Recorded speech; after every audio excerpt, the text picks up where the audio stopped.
เอาสบายดีพ่อแม่พี่น้องเบิร์ดสุคนเนาะคลิปนี้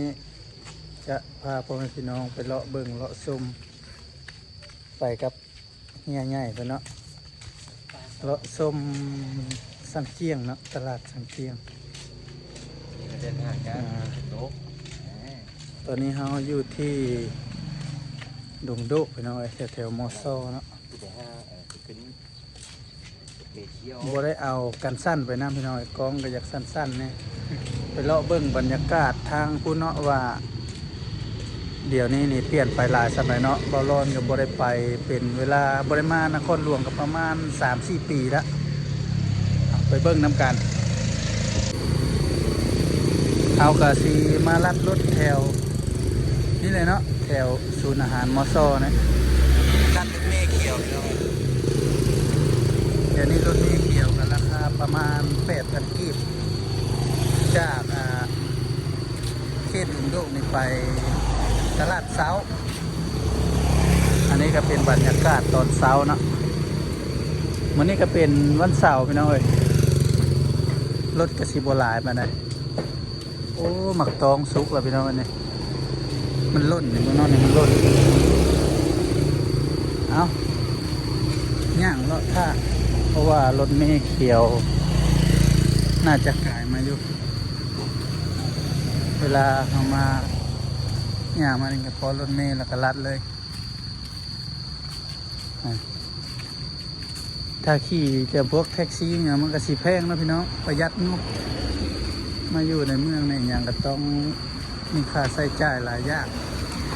นับตั้งแต่ฟืนดังเลยเนาะฟืนท่านก็ได้ซื้ออยู่กันนอกกันหน้าเขานะอย่างก็เป็นราคาพี่น้อยคุณมือเนี่ยไปกับ2 เบาโล่เนาะอันนี้ก็แต่เลาะซื้อเครื่อง อันนี้มีชื่ออย่างเนาะอายพอดีเนาะชื่อบ่าวเสียงบ่าวเสียงนะ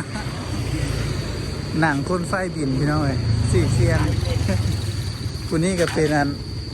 จักเขาเอิญอย่างวะกูหิวเขานะว้าวว้าวเดี๋ยวนี้ไปฟังภาษาเราบ่ฮู้เรื่องเขาซุกเลยไฟนะไปว่าภาษาเราได้นิดหน่อยคล้ายๆเลยเนาะพี่น้องเนาะมีตัวละคร2 คนอยู่นี่หนังคนไฟบินเอาไปก่อนพี่น้องเลยมีแต่รอรถเมล์ก่ายมาแล้วก็ลัดขึ้นเลยตอนนี้ก็รถเมล์เขียวมาแล้วเนาะเฮากับสิลัดไปเนาะข้อดีของรถเมล์เขียวก็คือมันราคาถูกพี่น้องเลย8,000 กีบถ้าช่วง2011นี่มีแต่6,000 กีบเนาะขึ้นมา 2,000ก็ถือว่ายังถูกอยู่นี่ไปตลาดเช้าเนาะ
ก็มาฮอดตลาดเช้าเนาะ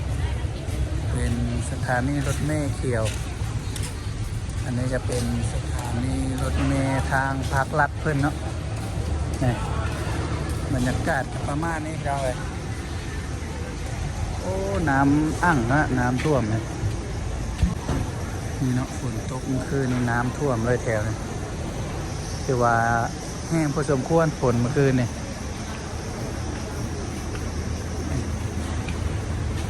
มื้อนี้ก็ครึ้มๆคือเก้าไปหน่อยฝนจะตกอีกแล้ว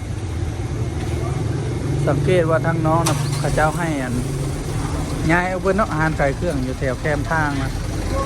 ตามเป็นข้าวนั่นแหละเนาะโอเคตอนนี้เรากลับมาฮอดตลาดแล้วเนาะ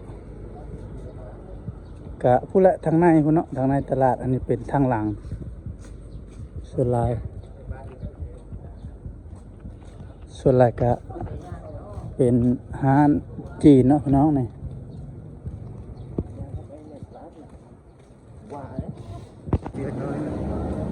ย่างไปเรื่อยๆเนาะพี่น้อง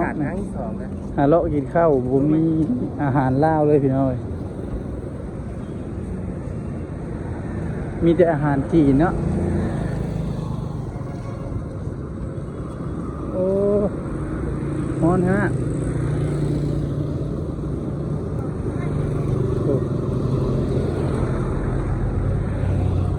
มีแต่ภาษาจีนพี่น้องแทนจีนอาศัยอยู่ประมาณ 90%นี่อันนี้จะเป็นบ่อนจอดรถเนาะมีแต่รถงามๆอันนี้มีแต่ห้านจีนพี่น้องนี่มีแต่ภาษาจีนเนาะผู้สาวบอกหาเลาะย่างซื้อเครื่องพี่น้องเราอยากกินเขามีเขากินเหรอโอ้เท่านี้พระเจ้าเฮ็ดไหมเนาะย่างไปเรื่อยๆพี่น้องนี่มีทหารใหญ่ๆเนาะเป็นศูนย์การค้าใหญ่ในเวียงเครื่องจะทึกพี่น้องแถวนี้เครื่องราคาส่งเลาะไปเรื่อยๆเนาะ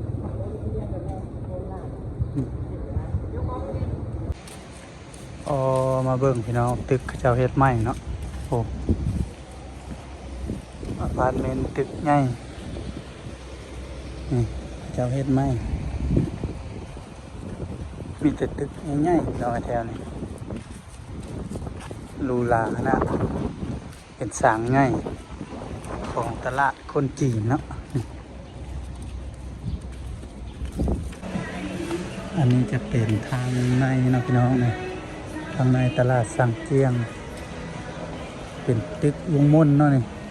แล้วก็มีลิฟต์โอ้บริเข้ามาในเมืองโดนเลยพี่น้องบรรยากาศโตอบโจอันนี่มาเบิ่งเนาะทางนี้ศูนย์ร่วมอะไรโทรศัพท์พี่น้องบอลลอนก็สิมาซื้อเครื่องโทรศัพท์เมื่อเปิดร้านก่อนพี่น้องเลย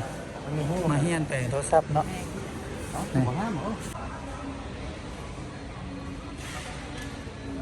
บรรยากาศอยู่ที่ทางในตลาดกับประมาณนี้แหละพี่น้องเลย